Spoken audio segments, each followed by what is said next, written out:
Live from Tisdale Manor, it's the Cheeky Wench Hour. Hi, everybody. How are you? Can you see me and hear me?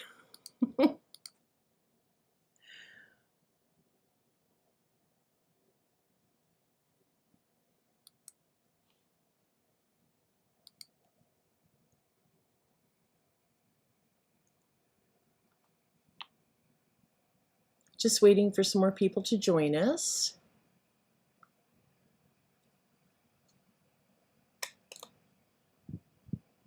Hi, Aurora. Hi, Elizabeth. Can you hear me?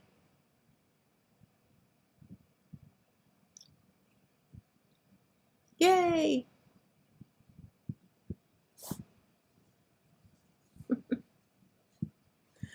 Yay! It worked this time. I figured it out.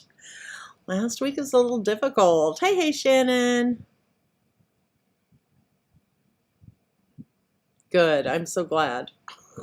Last week was rough. Today was a long day. So who wrote today? Did anybody write today? Don't forget to like and subscribe and share. Sharing is important. It helps my algorithms, helps me get seen, and it helps your author friends. So if you could like and share on social media, that would be awesome. I would certainly appreciate it. Just waiting for more people to join us.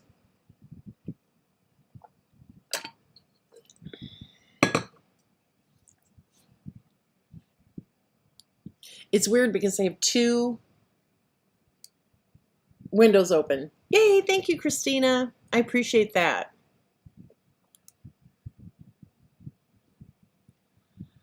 So I still, in order to see the chat, I've got to have two windows open. I'll get this figured out sooner or later. But I'm just so happy that I was able to figure out how to switch scenes and stuff and do my introduction and everything. So I haven't had time to write, but I plan to. That's okay. Aurora, we all write in different chunks of time, different times of day. Did you see that I did put a link in the description to our live where you can go download and print off, if you choose, a document to help go along with what we're going to discuss tonight?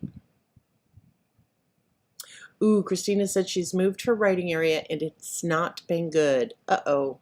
What happened, Christina? Is it the mood? Are there too many distractions? What's going on?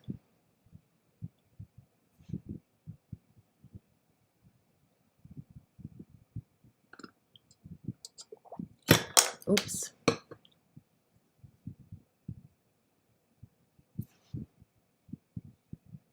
Okay.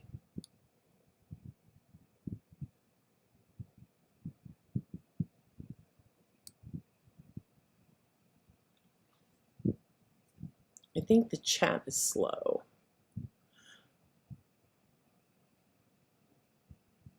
Okay, thank you. I know I exited out of a chat the other day, Shannon, and oh, bad juju? Then you need to move it back right away, dear.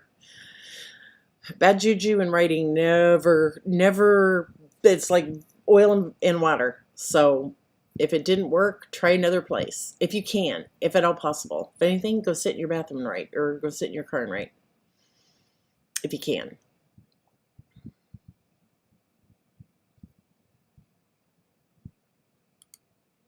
Yep.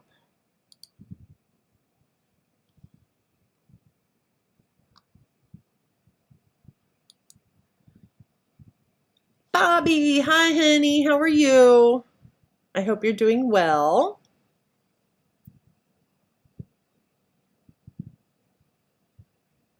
Don't forget to like and subscribe and share. Share is really important. It helps with, I'm learning that the more viewers I have, the more subscribers I have, it helps with my algorithms. And that's important. because I want to be seen. I want to help as many people as I possibly can.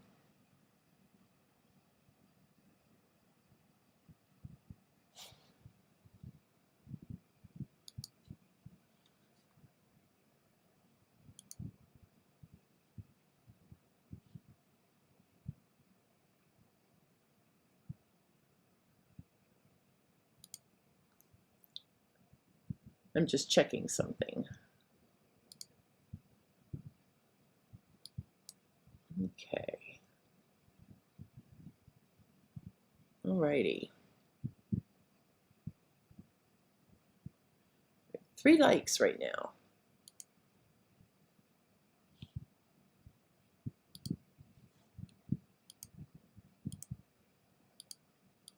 There we go, back in YouTube Studio.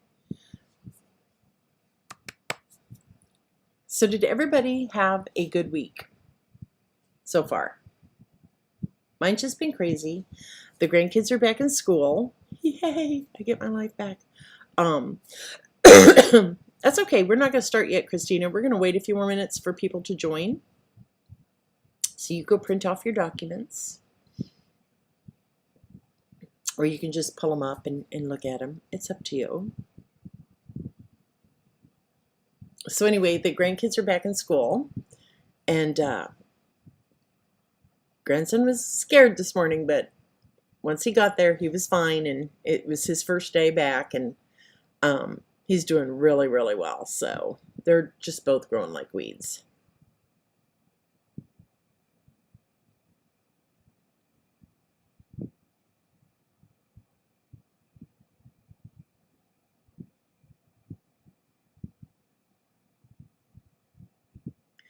So does everybody have a current work in progress?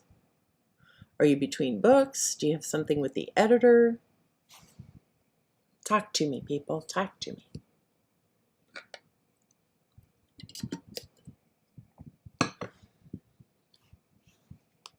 The chat is just really slow, so if it feels like I'm going really quiet, it's just so I can read what everybody's writing.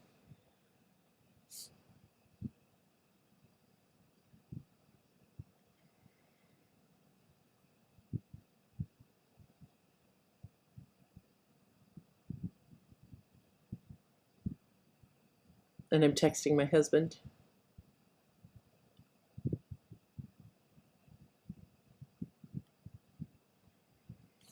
I'm asking him to bring me some Advil because suddenly I have a piercing headache and I don't know why.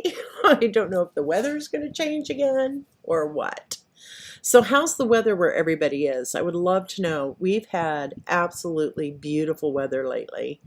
And it's just been staying in the 80s during the day and getting down in the 60s at night. It's just been just beautiful. Aurora says she's still editing her current WYP. It's slow going. Yeah, I hate the editing process. I do. And it usually is slow going. But it's a necessary evil, am I right? Trying to wrap up a first draft on a book before going back to edit the previous book in the series that just got back from the editor. Yeah, it's like back and forth, and that annoys me, right, Elizabeth? Sometimes I have a really hard time. After I've sent it to the editor and I start a new book and I go back to the first book, or the previous book, and it's when I get it back from the editor, it's like, oh, I forgot. I wrote this. I wrote that. You are a beautiful soul there, Mr. Husband. Mr. Highlander. Thank you. OG says, I'm passing on the bad juju. No, you're not. You need sage.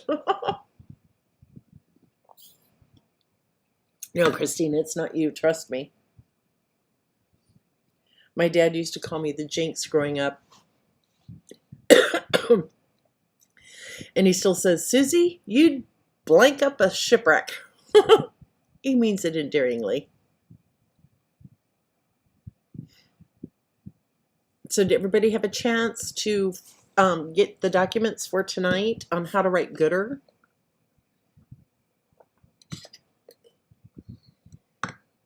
Yes, his nickname is Mr. Highlander, my husband. And yes, he looks very, very sexy in a kilt.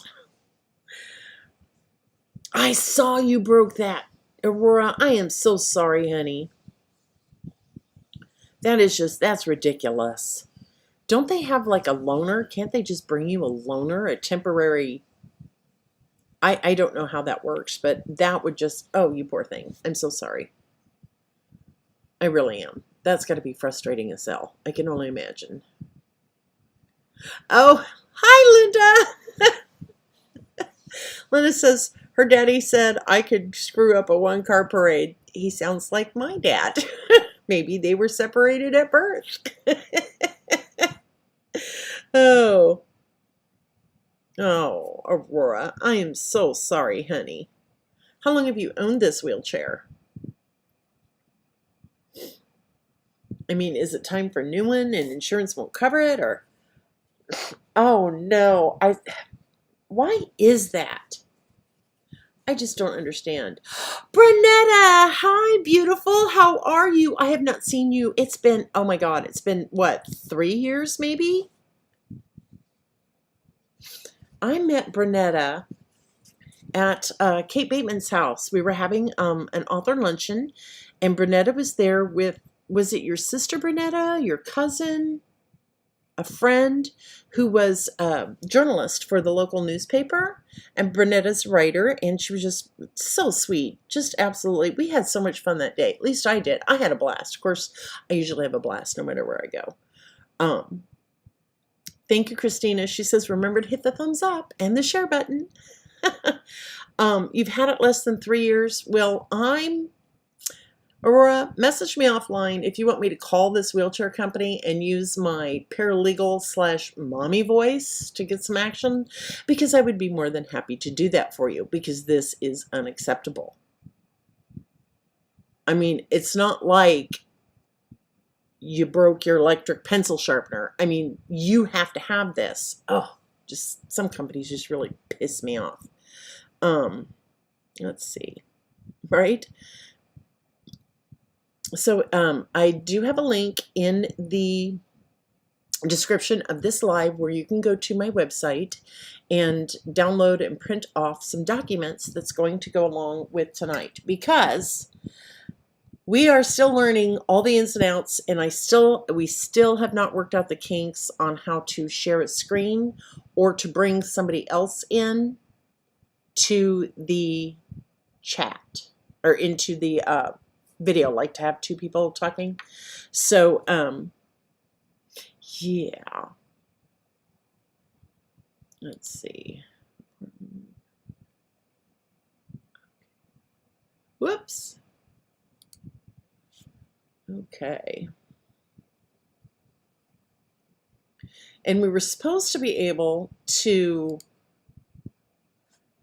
yeah, it's not working. Shannon, that thing we talked about bringing somebody in via YouTube, that's not working. So yeah, we've got some Zoom meetings coming up, Shannon and I and her guys, and so they can teach me how to do all the exciting stuff that I know these YouTube lives can do. Lives. What is up with my adding B's where they don't belong? It's raconculous. Okay. So I'm going to start a podcast. I've already started working on a podcast called How to Write Gooder. And yes, I know, gooder isn't a word. It's a play on words, and you all understand what it means. So we're going to take, I'm going to be recording some podcasts, and then we're going to be taking some of the live information and turning them into podcasts, but it's all about the writing, okay? It's important for you to write good, right? We want, with each book, it needs to be better than the last, and we have discussed that in the past. Each book needs to be better than the last. I don't care who you are. I don't care if you've written 500 books. There's always room for improvement. My personal opinion, take it as you will. So good books are good books, and there's nothing wrong with a good book. We want good books, right? But our goal should be, when we hear from a reader, or they leave a review, or they reach out to us on Facebook or social media, or send us an email, we want to hear them say things like, this is your best book yet. I couldn't put it down. It was awesome. You nailed it. Those are the things we want to hear from our readers, right? Thank you, Elizabeth. So we want our goal, our aim is to engage our readers at such a level that they feel compelled to leave a review or reach out to you, or just tell their friends about your book. So there's good, better, best, right? Good, gooder, goodest, good, better, best. So how do we get from point A to point B? How do we turn those good books, and again, there's nothing wrong with a really good book, okay? But how do we make the next book better? It's all about the writing. So my goal with each book is how to make it better, how to make this book better than the last. And I really do pay attention to every sentence of every paragraph of every chapter, because they're all important, right? So there's literally hundreds of books and blogs talking about this very subject. One of my favorite books is titled How to Write Your Book from the Middle. And that's where you literally start in the middle of your book, right? You write those middle scenes, the meat of your book first, and then you go back and write the beginning, and then you go and write the ending. And I forget who wrote it, and I had links, but like an idiot, they're on my other computer.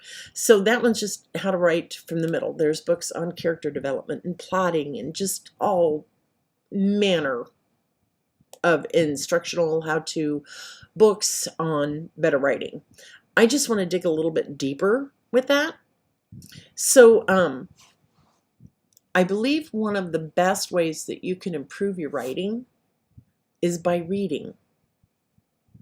And don't read only the genre you write in, okay? I write historical romance. We all know that. Scottish historical romance, you know, men in kilts, broadswords, bad guys, Scotland. But I read a lot of books that are outside my genre.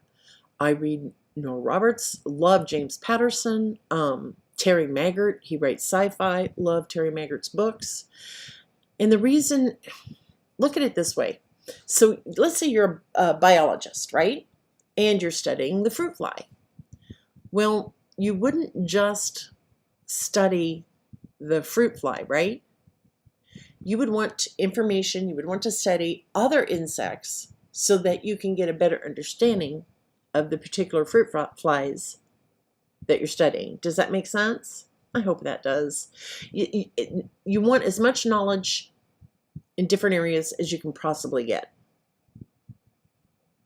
Oh, thank you, Christina. Bell, that's right. James Scott Bell, that's right. Scotland. So you want to learn from, I think you want to learn from the masters. I think we all should learn from those really successful authors like Patterson, Grisham, Neil Gaiman. God, I love him. Just to learn as much as you can and pay attention to how these different authors in these different genres write. Pay attention to the words they're using, how they're setting up their character, their plot, their scenes. What kind of beautiful words are they using? Catherine Lynn Davis, I love her to the moon and back, New York Times bestselling author. She's my editor. She has a way of describing a sunset that just gives me chills, right? Because, and she doesn't it doesn't take her 8 pages to describe that sunset.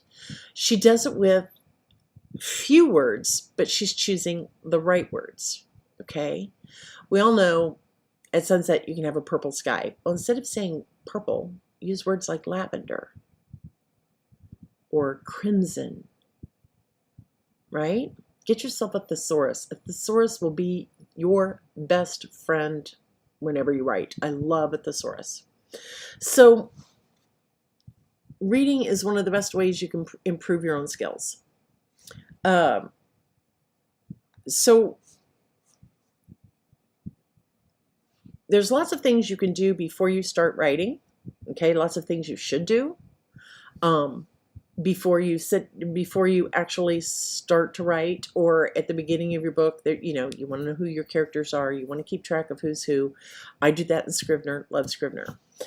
But tonight we're going to talk about scene setting, and that's one of my favorite things to do, is to set a scene.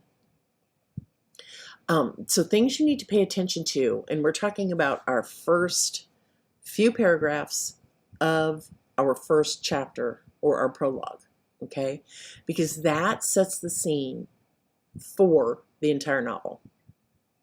So the reader needs to know a lot of information in a short time span that will describe to them the kind of journey that you're going to take them on. What is this adventure? What's this book about? And you don't want to do an info dump. Everybody knows what an info dump is, and that's the last thing on earth you want to do. No info dumps, okay? But you can set a scene and give the reader a taste of what your book is about.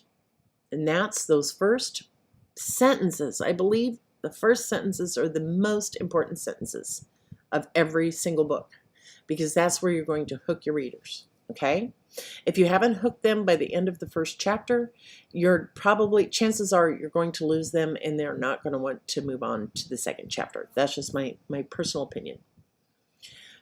So things you really need to pay attention to in that opening scene is time. Okay?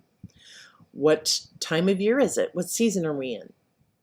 Okay? What time of day is it?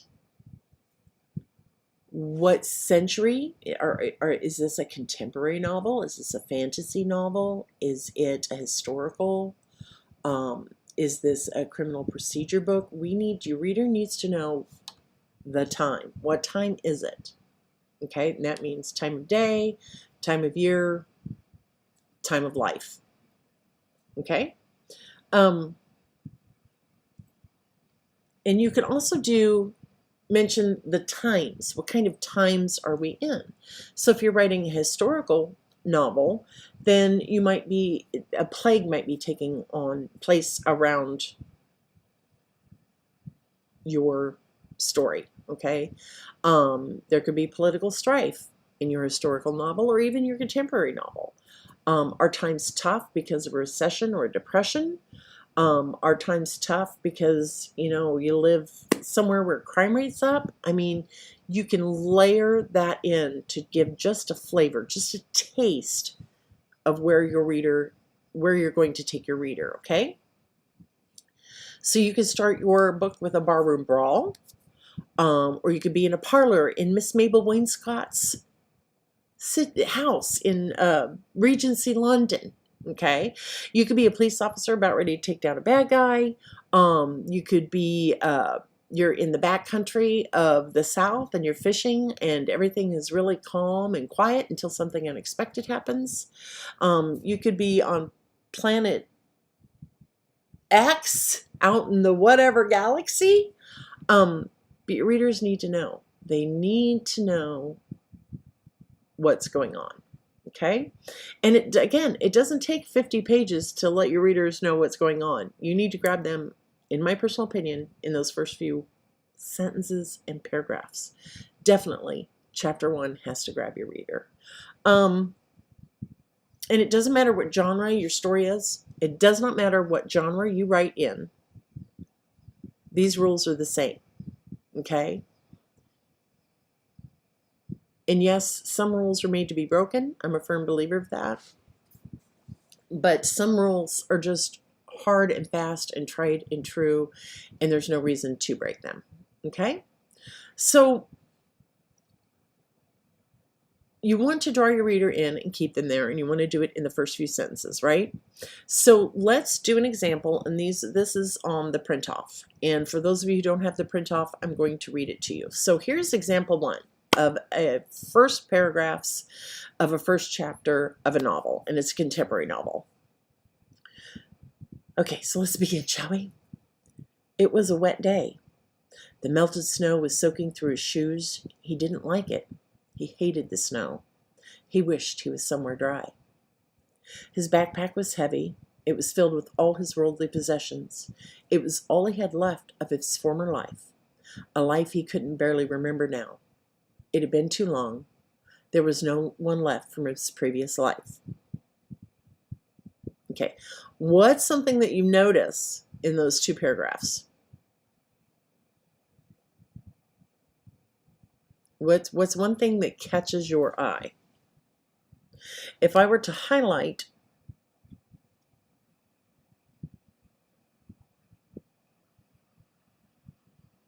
yeah, good one, Elizabeth. If you were to highlight the word he or his, let's count it. I forgot to do this earlier. I'm so sorry. 1, 2, 3, 4, 5, 6, 7, 8, 9, 10, 11. So 11 times I use either the word he or the word his. So what do you know about this guy? Well, yes, they're super short, choppy sentences, but I've used super short, choppy sentences in the past, and they can be very powerful. But you are correct. And yes, it's all telling. Linda Cox is right. It's telling. And I am a firm believer in that show don't tell, but there are times when you need to tell, and it's okay. But we'll talk about that later. Okay? So we don't know who this guy is. We don't know where he is. We don't know if he's our hero, our bad guy. We're able to get a sense that he's sad, probably. But that's pretty much it. We don't know anything else about him. And you do want to leave your readers wanting to read more, but you still have to give them enough information to get them to continue to read. Okay? So here is sample 2. Okay? And you tell me which one of these is better. And yes, I wrote all of this. Example 2. No one waited outside the walls of Indiana State Prison for Jack Folsom. No one with a tricked-out cop car like in the Blues Brothers movie. No best friend waiting with a six-pack and the reassurance that there was always someone who had your back. No teary-eyed, sexy girlfriend who had waited for him. And no one from his family because he didn't have any left. With $25 tucked into his sock, another 100 in his wallet, and half a pack of Camels in his shirt pocket, he walked out of the gates, a free man for the first time in over 4 years. January in Indiana was never a delightful time, and today was no exception. Bleak, depressingly gray skies overhead and 6 inches of wet, heavy snow under his feet. A fresh 2 inches of heavy white flakes had fallen overnight, blanketing the world around him in a false sense of purity. He turned the collar of his denim jacket up against the cold breeze, tossed his backpack over his shoulder, and began the 4-mile walk to the nearest bus station. Every day for the last 4 years, 5 months, 2 weeks, and 3 days, he had walked to the prison yard, surrounded by concrete and barbed wire. Walking was the only way he could think of to keep a hold on his sanity. So what does the second example tell you?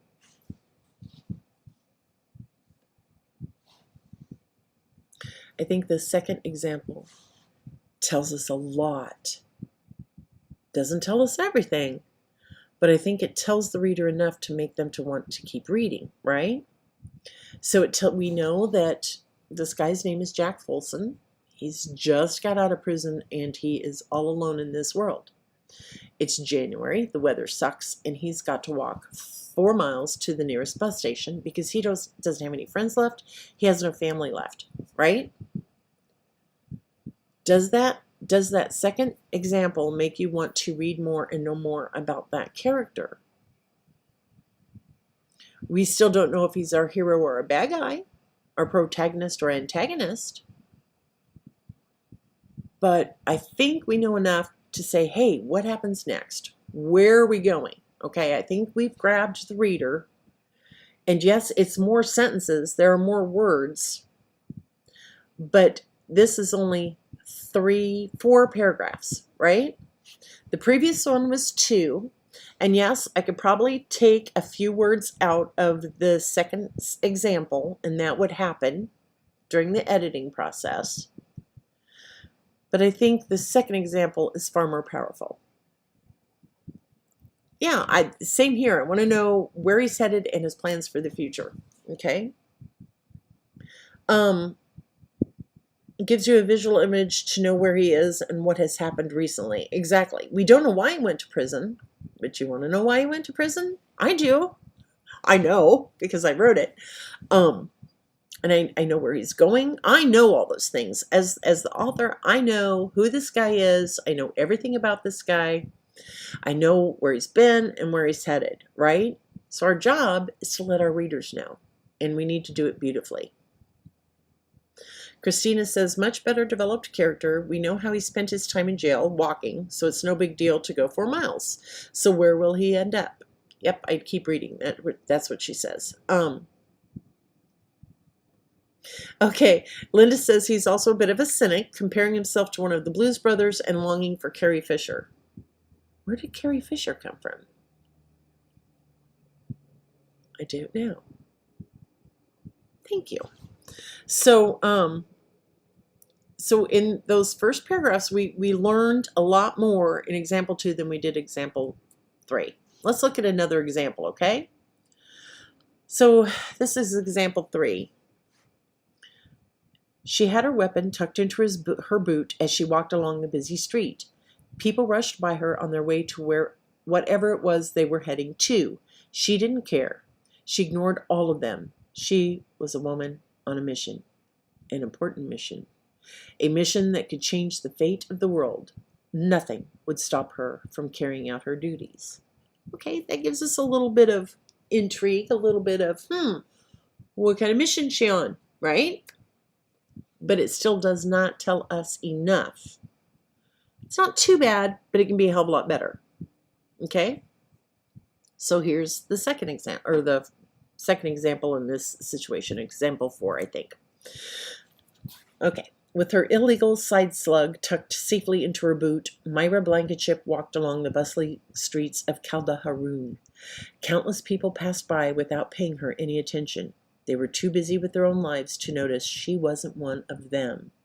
And Roger Cardon had done one hell of a good job with her disguise. The man was a genius. The fate of the free worlds rested in her hands. She understood the importance of this mission. It meant the difference between living free or in constant slavery. With that knowledge, her heart started to pound ruthlessly against her chest again.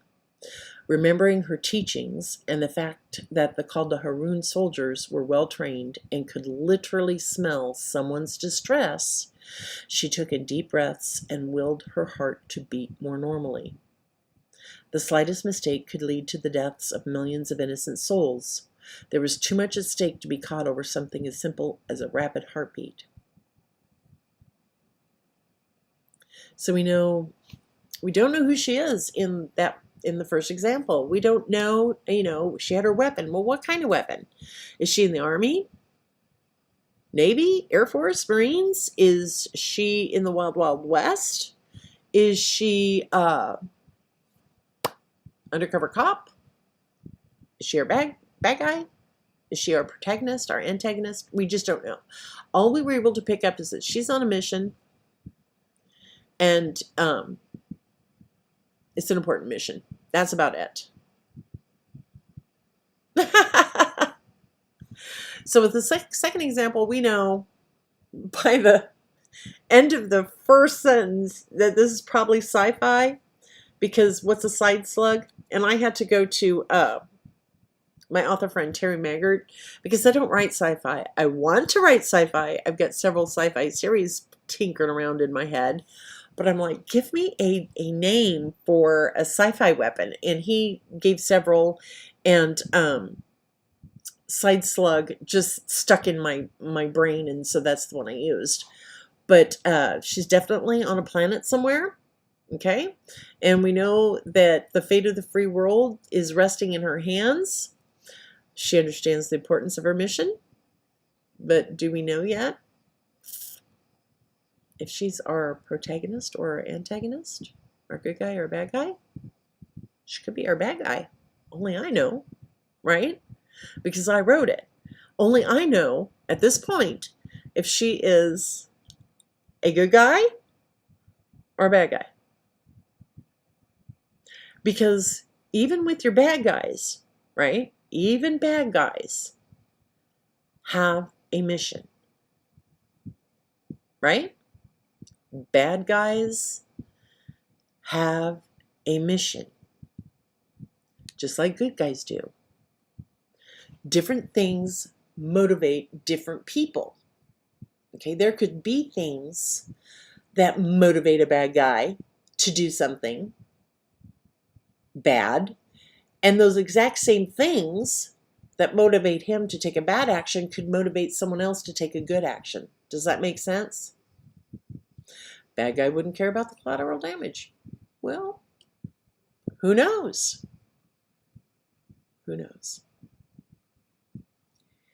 But you're right. I think Linda's right. A bad guy generally wouldn't care about collateral damage. Okay? But you get a sense, right? You get a sense that, ooh, something important is happening in this moment. Okay? Something important is happening. And we did it in 3 paragraphs. Okay? Do not be afraid to use beautiful words. Okay? Don't be afraid to use the word lavender instead of purple, the word crimson instead of red. Turgid girth for a man's, his thing. That one always makes me giggle. But don't be afraid. We know it's a duck, right? We know what a duck is. We know a duck quacks and swims and everything, but don't be afraid to describe it as more than just a duck. Busy place, she's wearing boots, her job is huge, saving the world. Hello. Super secret sci-fi soldier.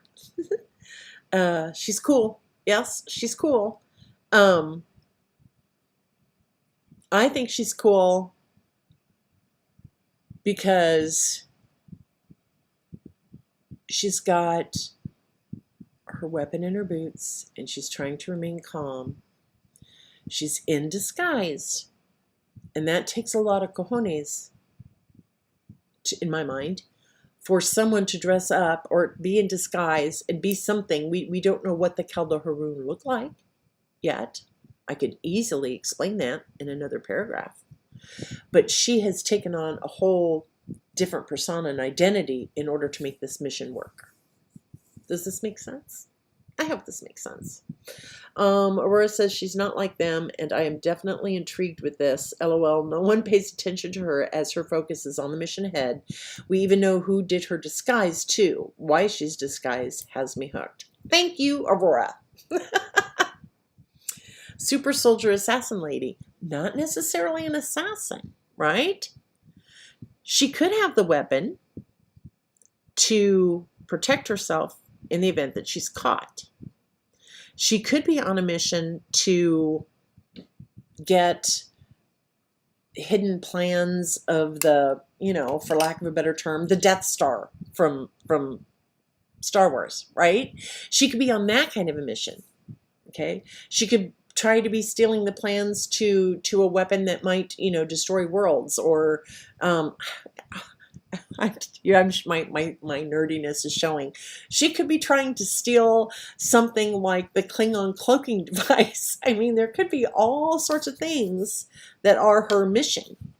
Okay? Big chesticles. Yes, she's got big chesticles. God, I love you, Christina. That's hilarious. So is this making sense, what I'm talking about?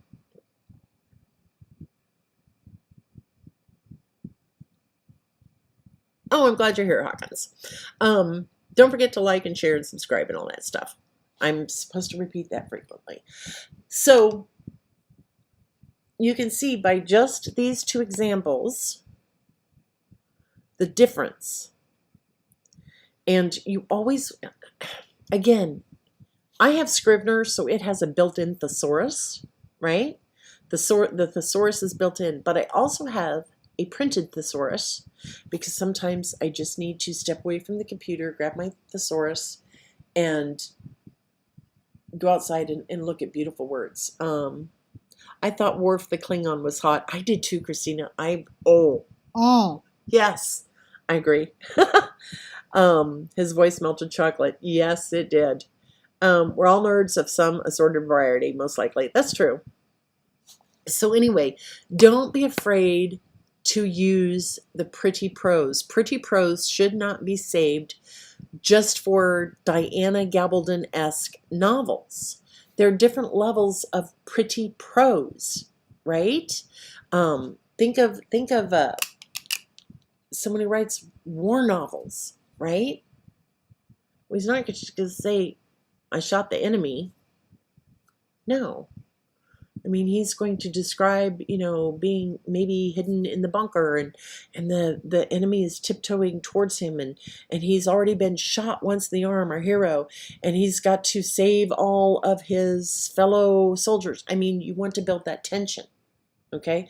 I'm not saying tension has to be on every single page in every single chapter, but you definitely want some tension, something exciting happening at the very beginning of your book.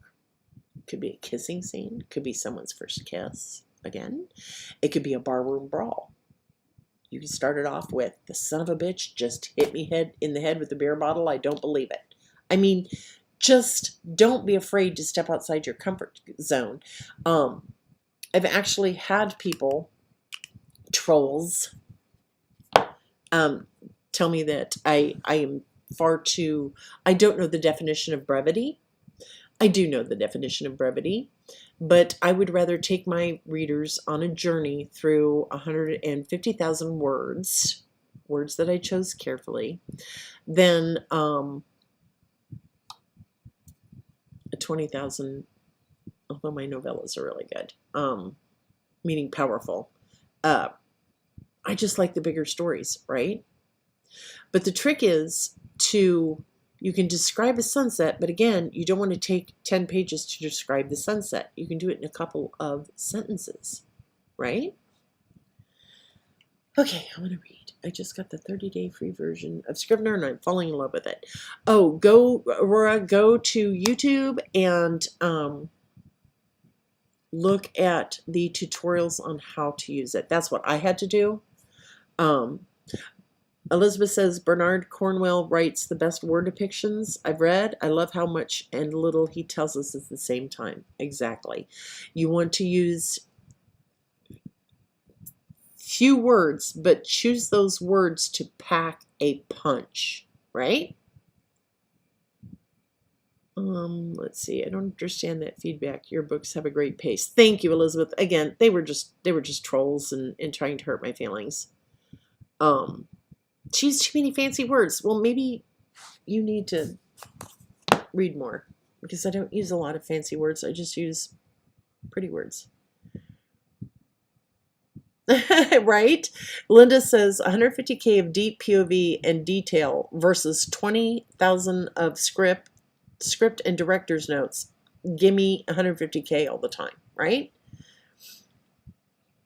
I agree 100%. I've written novellas. I have lots of novellas out there, but my novellas are powerful, right? One of my favorite novellas that I've written is In the Echo of a Kiss, and it's a fantasy novel, paranormal fantasy, whatever. Packed a lot of stuff in a short book. But you can do it. It doesn't take, you don't have to write 150,000 words. You don't have to have a 40-chapter book. That's okay. But when you write a smaller book, choose your words wisely and make sure they pack a powerful punch. Okay?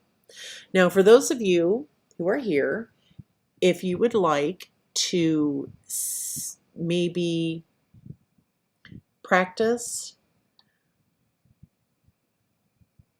doing this on your own, write an opening scene and wait a couple days and then go back and see how you can make it different. If you'd like to send it to me, I will be happy to read it. Just send me the first few paragraphs. Something else that I do that I really like to do is when I'm first starting out, I will literally highlight the not the entire manuscript, but that first chapter. I will highlight. I will do a control find. Can you tell I'm on a Mac? I will find or look for search for a lot of repeat words like he, her, she, his, it. The word it. Don't use that word too much. What is it? Instead of saying it was a bleak day, you could say the day started out sunny and turned bleak, or you could say the day had been bleak since the time he got out of bed, right? Oops. Oh, thank you, Susan at SusanTisdale.com. Okay. Yeah, my email is Susan at SusanTisdale.com. Thank you, Shannon. Oh, thank you, Linda. I appreciate that. I search for that and prepositions and adverbs. That's right. Search for those. Don't be afraid to. And don't be afraid to take stuff out and rewrite it. Scratch it out. Don't be afraid to start over. I've started some novels over 4 or 5 times, maybe even 6, because it wasn't working. And the more books you write, the more intuitive it's going to become for you to see how you can improve it, right? And it never hurts to read it out loud. Read those first few paragraphs out loud. What does it sound like in your head? Are you hearing repeat words? Does it sound exciting to you? Do you think it'll sound exciting to the reader when they read it? Christina says she overuses so and well. I don't know it depends on what book it is. I had one book where the hero was constantly wrapping his wife's hair around his finger. Yeah. But it was just, he loved her hair and he was falling in love with her. So it was almost like a soothing thing, right? But there are so many things that we're going to talk about over the next weeks and months about better writing, on how to write gooder. When I do my podcast, I don't know if I'll release a whole bunch at once or whatever, but like tonight, we talked about setting a good scene. Well, there's more to it than that. And when there are ways of describing the scene. Okay, so and this is what I was going to talk about my podcast. So you all are getting a sneak peek at the podcast that's coming up, basically. So when I sit down to write, sometimes I like to, especially the beginning of the book, I like to sit down, close my eyes, and listen to my head and my heart, and picture the scene, that opening scene, in my mind. What does this look like? Okay. Is it wintertime? Is it summertime? Well, okay. But where are we at? For example, I could be in medieval Scotland, in a castle, of course, because that's where my books take place, almost all of them. Wintertime. Deep winter. Maybe the room is filled with smoke lingering from the brazier. Is there any sunlight coming in? If so, what kind of sunlight? Is it brilliant gold? Possibly. But if it's wintertime, it could be more of a blue sunlight. Does that make sense? In the wintertime, when light comes in, I think the sun looks different in the wintertime than it does in the autumn or the spring or the summer. I just think that it does. But I try to picture the sun streaming in through a narrow arrow slit, and it's just breaking through that smoke from the brazier, and there are little bits of dust swirling in that sunlight, but the rest of the room is dark, and the walls and the floors are frigid cold. There might be some damp on the walls and the floor from the heat of the brazier mixing with the cool air. She could be locked away. She could be, it could be the night before her wedding and she's nervous. I mean, you have to picture all of that in your head, okay? How is this scene playing out? Where are we starting? You can start with your bad guy.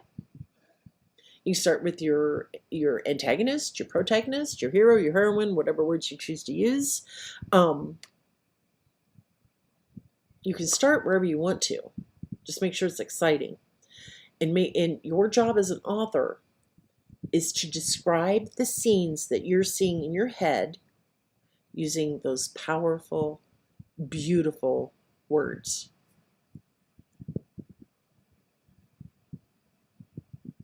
Oh, Linda says she's got to go feed the critters. Kiss the babies for me, Linda.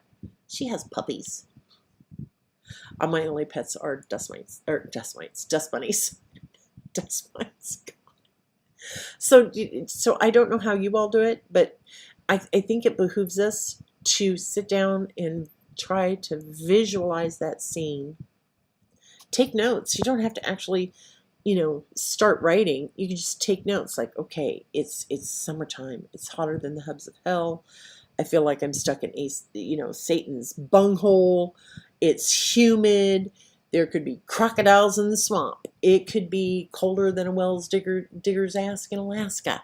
It could be a beautiful, crisp autumn day. Just a little bit of chill in the air and the scent of decaying leaves. It could be springtime with the birds chirping and bunnies hopping across the yard or whatever. But just, or you're on another planet, or you're in the Wild Wild West, or you're in New York City or whatever. Just try to picture it. Try to let that scene play out in your head. Take copious notes of what you see, and then go and try and start the book. Hook in the open of a chapter and ending of a chapter. Get them to turn the page. Exactly. You always want, here's a rule of advice. When you're writing and you're getting ready to wrap up that chapter, do not write that's whoever it is in these last few pages that of your chapter. It doesn't matter what chapter it is. Don't write, she felt tired and so she went to bed. Don't write that, because chances are your readers are staying up late, okay? And if the character they're reading about is tired and going to bed, they're going to close that book and go to bed themselves. So maybe she was just about to sleep and then the phone rang, or there was a knock on her door, or he heard a loud crash outside, okay? Make something happen. Have them sleep in the middle, like took a nap or whatever. But don't end a chapter with they went to bed. Unless they're getting ready to have noogies, but not go to bed to sleep. Put my readers back on. I don't know what that means, Shannon, producer lurking. I try not to use blank words like that. Who, they, she. I try to give detailed name to make things visual for the reader. Exactly. Now, you can start with the word he or she or they. You can start the first sentence of that first chapter with those words. That's okay. But you have got to immediately, as soon as possible, tell us who he, she, they is. We need to know. Sleep in the middle. That's right. Let's see. Hook them in the open. That's right. I don't know how slow I think the chat's running slow. So is all of this making sense? Do you feel like you're learning something, or is this stuff you've already known?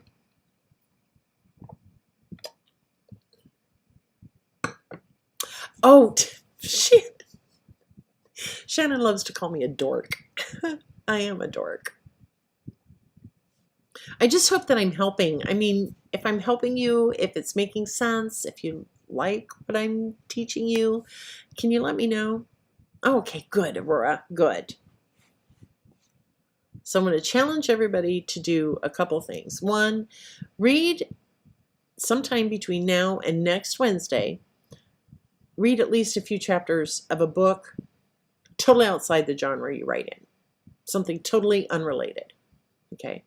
That's my first challenge. My second challenge to you is write an opening. Just write it. A couple of paragraphs, 3 or 4, 2, 3, 4, no more than that. And then wait a couple days, go back to it, and see how you can improve it. And if you want to email it to me, I'll be glad to tell you what I think and offer my suggestions. But you've got to be open to suggestions. Okay? Some people aren't. Some people just, they think they know it all, and they don't see any room for improvement. But I'm not cruel. I'm the least cruel. I will tell you, maybe try writing it this way, try this word here instead of that word. If you want to, you don't have to. But I do challenge you to at least do that part of it where, homework, where you write an opening, wait a couple days, and then come back and rewrite it. See how you can improve it. Yeah, homework. Ooh, should we have anything specific in the subject line? Nope. Well, just write homework week 1. Cheeky wench homework or whatever. Oh, goodness. So does anybody have any questions at this time? I know my eyes keep looking down at the chat. Oops. Because I don't want to miss anybody's questions or comments or whatever. So I hope this is helping. But is there anything that you just really want to know? Like next week, we're going to go into a lot of detail on scene setting. Over the weeks,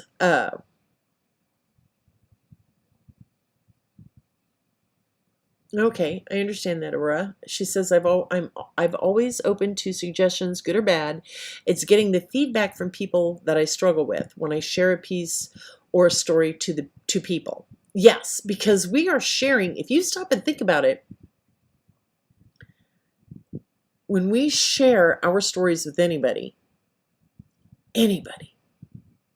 you are sharing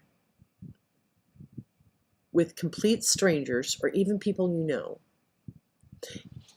It's intimate. It is one next to sex. This is one of the most intimate things that you could do between people, right? Because you are sharing a part of yourself that you've never shared with anybody else until you sat down to write the book.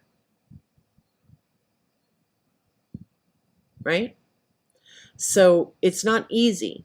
And it's kind of like, your first kiss. You don't want to hear that you sucked at it, right? You want some good critique. What can I do to improve? You want a healthy, good critique. What can I do to improve this? Okay? So we're going to be going deep into scene setting over the next few weeks. Character development, character building. That is important. This is my personal opinion. Just my personal opinion. I don't really care for brooding heroes. I want a reason to like the hero. Okay, if it's romance, I want a reason to know why the heroine has fallen in love with him. Okay, and he better be a good guy. At least a decent guy. He doesn't have to look like, Rock Hudson or whatever. But he has to have, even if he's a brooder, he's got to have some redeeming quality, right? So I don't come at me, but I hate the movie My Fair Lady. Absolutely hate that movie. Because I personally could not have fallen in love with a man, no matter how much he showered me with gifts and new dresses and prettied me up and everything. I could personally not fall in love with someone who calls me a gutter snipe, stupid, ignorant, trash. Why would you fall in love with someone like that? He had absolutely no redeeming qualities as far as I was concerned. Yes, I did say Rock Hudson. Shut up, Bobby. Yes, decent men. Now, they're imperfect. Your hero needs to be imperfect. He cannot be perfect. I like to say that I write perfectly imperfect heroes because everybody's got flaws. Nobody's perfect, right? So it can be something annoying that your hero does, but he's got to have some kind of redeeming quality. And the same for your heroine, okay? There's got to be something about her that makes your readers fall in love with her. Okay, one of my episodes is going to be called, one is called Who the Hell Does Your Hero Think He Is? And the other one is called Is Your Heroine Too Stupid to Live? Take from that what you will. I'm sure you can understand where I'm coming from. But we do, I mean, he can be a bad guy. A bad guy. Perfect example, which book was it where I had the Buchanan, Findlay's Lass? Right up until the last minute. I mean, Malcolm Buchanan was a bad guy, right? But I wrote it without thinking the whole time. I was giving him a chance to redeem himself, right? I was showing little softer pieces of him so that no one actually outright hated him. They didn't like him. By the end of the book, you're really rooting that he changes himself, but he doesn't. He's still our bad guy. Yeah, dumb chicks. Dumb chicks. Why is she doing what she's doing? Oh, cool, Christina. So, there's so many subjects. So very many subjects. Plotting, character development. I love talking about character development. But yeah, next week, I don't want to take up too much time from people because our time is valuable. And like I said, with the podcast, I'll be doing deeper dives and going into more detail, and you will be able to listen to it at your own, convenience. So does anybody have questions before I sign off for the night? Oh, Malcolm Buchanan was a great villain. He teetered so close to the edge of redemption, it was tantalizing. Thank you, right? And that was only my second book, and I didn't have a clue I was doing it until after I wrote it. And my editor said, "Oh my God, this was so good." And I'm like, "Oh, I didn't realize I'd done that." So, but when she told me that, I paid attention, and I just paid attention and I learned from it. But yeah, Malcolm, I liked Malcolm as a bad guy. Then there's some bad guys that have absolutely zero redeeming qualities, such as Edward Bowie in Frederick's Queen. He was beyond redemption. He was just a low-life, scum-sucking son of a bitch, and I couldn't wait to kill him off. Okay. Aurora says, "None here, thank you. This was intensely amazing, and you are right. Reading does help with writing. I've noticed that with myself." Yes. Now, there are a few very talented authors who aren't huge readers, okay? But I think, especially for new authors who are starting out, you need to read. I really do. And read outside your genre. Boy, died too quickly, right? You guys have read my books. I think this is so cool. Thank you, Elizabeth. Edward Bowie died too quickly. But it was how he died, I didn't realize was poetic, again, until someone pointed it out. They thought it was poetic how I killed him off. My husband thought it was gross, and when I was telling him how I was killing off my, Edward Bowie in Frederick's Queen, he went like this, he goes, "Whew, shit, remind me never to piss you off." And I said, "That's right, Betty, because I know how to kill you 1,000 different ways with a toothpick." Oh, anyway, okay, so we're going to sign off. If you have any questions, feel free to reach out to me. If you have something you want to ask me for our Friday night live for the Cheeky Wench Hour, Friday night at 7 o'clock, go ahead and email those to me or private message me on Facebook, and I'll be glad to answer those questions on Friday night. That one's more laid back, and I'm able, a lot of questions get thrown at me in the chat and whatever, so Oh, Elizabeth said I finished Frederick's Queen Saturday and my hate is fresh.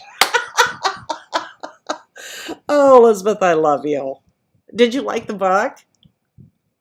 I did. I loved writing Frederick's Queen. Oh, it was a kick in the gut sometimes. So, but anyway, go ahead and email me your questions or send me a PM on Facebook. I'm on Instagram if you want to follow me there. TikTok, Facebook. I don't do Twitter. I hate Twitter. It is the cesspool of the universe, and I refuse to go there. But yeah, you can just shoot me a quick line. Questions for Friday night. The Cheeky Wench Hour is every Friday night, 7 o'clock Central Time. And it takes about an hour, and we might go longer. But grab your author friends and have them join us. Especially for, I don't know what to call it, open mic night? It's not really open mic night. Just the Cheeky Wench Hour. And it's just no holds barred. We talk about everything. And I answer questions. So anyway, I'm going to let you all go. I hope you have a lovely, lovely rest of your week. I hope to see you on Friday night. And don't forget your homework assignments. And let me know how those assignments went. You don't have to send me your sample 1 and 2. You don't have to send it to me. But if you can tell me if this helped you or not, I would be ever so grateful. So anyway, I'm going to see you all Friday night, 7 o'clock. Here on my YouTube channel. YouTube channel. Shut up, Shannon. Yeah, it's question and answer time.